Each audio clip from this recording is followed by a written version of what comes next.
जय सिया राम। आज की कहानी में हम सुनेंगे जब भगवान राम ने भक्त के लिए बनाई रसोई। आइए कथा शुरू करते हैं।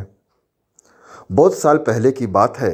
एक आलसी लेकिन भोला भाला युवक था जिसका नाम था आनंद। दिन भर कोई काम नहीं करता, बस खाता ही रहता और सोया रहता। घर वालों ने कहा, चलो जाओ निकलो घर से, कोई काम धाम करते नहीं हो, बस पड़े रहते हो। वह घर से निकलकर यूं ही भटकते हुए एक आश्रम जा पहुंचा। वहां उसने देखा कि एक गुरुजी हैं और उसके शिष्य कोई काम नहीं करते, बस मंदिर की पूजा करते हैं। उसमें उसने मन में सोचा, यह बढ़िया है, कोई काम धाम नहीं, बस पूजा ही तो करना है। गुरुजी के पास जाकर पूछा, क्या मैं यहाँ रह सकता हूँ? गुरुजी बोले, हाँ हाँ, क्यों नहीं। आनंद बोलता है, लेकिन मैं कोई काम नहीं कर सकता हूँ। गुरुजी बोले, कोई काम नहीं करना, बस पूजा करनी होगी। आनंद बोला, ठीक है, वह तो मैं कर लूँगा। अब गुरुजी ने उसके गले में तुलसी की माला डाल दी और उसका नया नामकरण कर दिया आनंद महाराज। अब आनंद महाराज आश्रम में रहने लगे।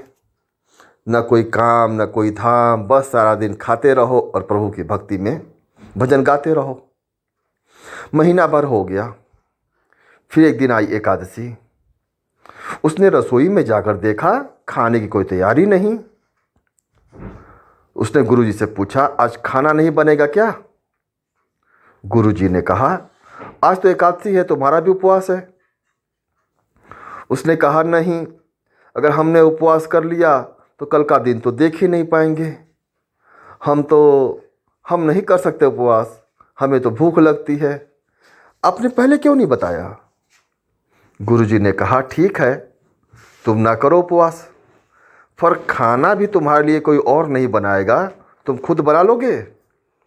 मरता क्या न करता। गया रसोई में। गुरुजी फिर आए। देखो, अगर तुम खाना बना लो तो राम जी को भोग जरूर लगा देना और नदी के उस पार जाकर बना लो रसोई। ठीक है। लकड़ी, आटा, तेल, घी, सब्जी सब लेकर आनंद महाराज चले गए नदी किनारे। जैसे तैसे खाना भी बनाया।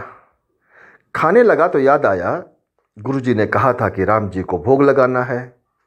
लगा भजने, प्रभु राम आइए, श्री राम आइए, मेरे भोजन का भोग लगाइए।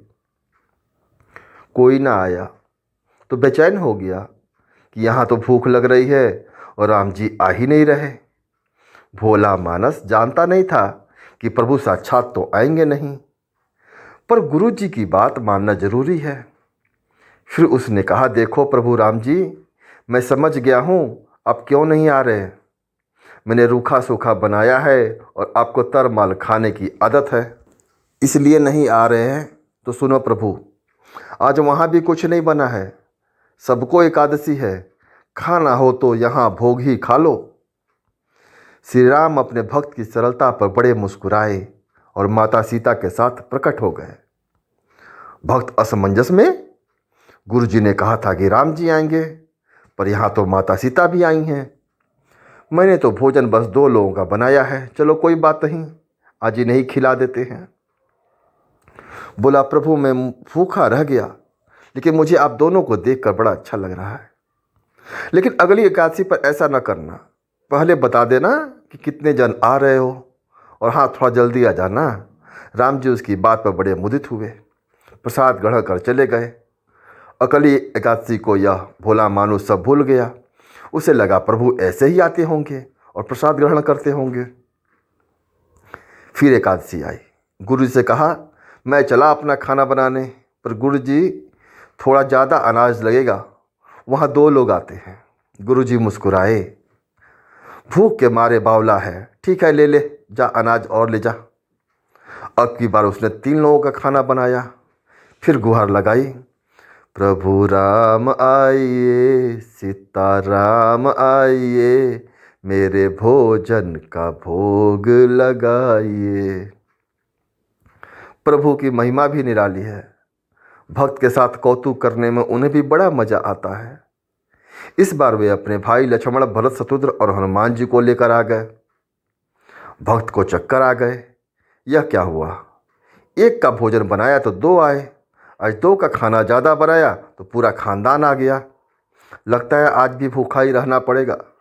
सबको भोजन लगाया और बैठे बैठे देखता रहा। अनजाने ही में उसकी भी एकादशी हो गई। फिर अगली एकादशी आने से पहले गुरुजी से कहा, गुरुजी, ये आपके प्रभु राम जी अकेले क्यों नहीं आते? हर बार कितने सारे लोग ले आते हैं, इस बार अनाज ज़्यादा देना। गुरुजी को लगा कहीं ये अनाज बेचता तो नहीं है, देखना पड़ेगा जाकर। भंडारे में कहा, इसे जितना आना चाहिए दे दो, और छुप कर उसे देखने चल पड़े। इस बार आनंद महाराज ने सोचा, खाना पहले नहीं बनाऊंगा, पता नहीं कितने लोग आ जाएं, पहले बुला लेता हूँ फिर बनाता हूँ। फिर लगाई, प्रभु राम आइए, श्री राम आइए, मेरे भोजन का भोग लगाइए। और जैसे उसने यह कहा, सारा राम दरबार मौजूद। इस बार तो हनुमान जी भी साथ आए, लेकिन यह क्या, प्रसाद तो तैयार ही नहीं है। भक्त ठहरा भोला भाला, बोला, प्रभु इस बार मैंने खाना नहीं बनाया। प्रभु ने पूछा, क्यों? बोला, मुझे मिलेगा तो है नहीं, फिर क्या फ़ायदा बनाने का, आप ही बना लो और खुद ही खा लो। राम जी मुस्कुराए, सीता माता भी गदगद हो गई उसके मासूम जवाब से। लक्ष्मण जी बोले, क्या करे प्रभु? प्रभु बोले, भक्त की इच्छा है, पूरी तो करनी पड़ेगी, चलो लग जाओ काम से।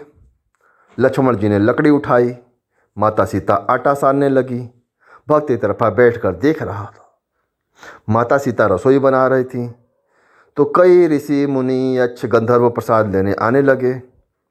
इधर गुरुजी ने देखा तो खाना बना ही नहीं है। भक्त एक कोने में बैठा है। पूछा, बेटा क्या बात है, खाना क्यों नहीं बनाया? बोला, अच्छा किया गुरुजी आप आ गए, देखिए कितने लोग आते हैं प्रभु के साथ।